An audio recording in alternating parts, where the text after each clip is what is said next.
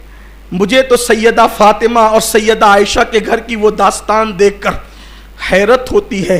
نازک ہے بڑی غیرت سلطان مدینہ, کتنی نازک ہے. اگر بیٹی کے ہاتھ میں سونے کے زیورات دیکھیں تو فرمایا فاطمہ یہ تمہاری شان نہیں کہ تم اس طرح کے زیورات پہنو. اللہ اکبر. آپ مجھے بتائیں آج کی رات بس میں یہی کہنے آیا ہوں, تقریر تو بار بار میں آپ کے سامنے کرتا رہتا ہوں, آپ سنتے بھی رہتے ہیں, لیکن یہی کہنے آیا ہوں, بتاؤ قبر کا بھی کچھ خیال ہے؟ آج کے رات قبرستان اس لیے نہیں جاتے کہ مرحوموں پہ فاتحہ پڑھیں, قبرستان جانے کا مقصد ہی نہیں سمجھے. ارے مرحوم پر فاتحہ تو گھر بیٹھ کے بھی ہو سکتی ہے. باپ کی قبر سعودی میں, یمن میں, مصر میں, گھر بیٹھ فاتحہ پڑھ, وہاں ایصال ثواب پہنچے گا. قبرستان جانے کے لیے سنت کیوں ہے؟ قبر پر جا بیٹھ دیکھ, یہ قبرستان ہے. کبھی اس طرح بھی دیکھو قبرستان کو. شب برات میں قبرستان کیوں جاتے ہیں؟ تاکہ موت یاد آئے. جاؤ دیکھو, بڑے بڑے سیاسی لیڈر بے بس و بے کس پڑے ہوئے ہیں, بڑے بڑے مالدار بے کس و بے بس پڑے ہوئے ہیں, بڑے بڑے پہلوان بے کس و بے بس پڑے ہوئے ہیں, بڑے بڑے عزت دار بے کس و بے بس پڑے ہوئے, جن کے آنے پر تکبیریں بلند کی جاتی تھی, جن کے آنے پہ تالیاں بجتی تھی, جن کے آنے پر محلے اور اسٹیج سجتے تھے. جا کے دیکھو مٹی میں سو رہے ہیں, کوئی ان کی قبروں پہ فاتحہ پڑھنے والا نہیں. قبر پہ بیٹھ کے سوچ, جیسے وہ بے بس پڑا ہوا ہے, ایک دن میں بھی یہیں آؤں گا. مغفرت نہ سب پر نہیں ہوگی کہ تو کتنے بڑے باپ کا بیٹا ہے, اس پر مغفرت نہیں ہوگی. مغفرت اس پر نہیں ہوگی کہ تو کتنا کیا کر کے ہے. مغفرت تو اس پہ ہوگی کہ حضور تجھ سے خوش ہیں یا ناراض ہیں. اگر وہ چہرہ پھیر لیں کچھ نہیں ہونا ہے. اور ہم وہی سارے کام کر رہے ہیں, وہی سارے کام کر رہے ہیں جس سے حضور چہرہ پھیر لیں. پتہ نہیں آج کی تاریخ میں حضور ہم سے راضی ہے کہ ناراض ہے. کوئی سونے کی انگوٹھی پہن لے تو حضور منہ پھیر لیتے ہیں. ہم نے تو کوئی ایسا حرام کام چھوڑا ہی نہیں جو ہم نہ کرتے ہو. ایک ایک دن میں کئی مرتبہ حرام کام کرتے. اگر حضور ہم سے منہ پھیر رہے ہو تو ہمیں پتہ ہی نہیں, ہمیں خبر ہی نہیں, خیال ہی نہیں. قبر میں کیا ہوگا, انجام کیا ہوگا. شب برات میں آج توبہ کر لو, آج اپنے اللہ کو منا لو, آج اپنے رسول کو منا لو. پچھلے سال شب برات میں تو ہمیں جمع ہونے کا موقع بھی نہیں ملا, اور آج جمع ہونے کا موقع مل گئے تو پتہ نہیں آئندہ سال ہم جمع ہو سکیں گے کہ نہیں. پچھلے سال میرے کتنے دوست تھے, آج وہ نہیں ہے. بڑے بڑے ہمارے علماء چلے گئے, ہمارے صوفیہ چلے گئے, ہمارے بڑے بڑے لوگ چلے گئے دنیا سے. میرے آقا نے فرمایا شب برات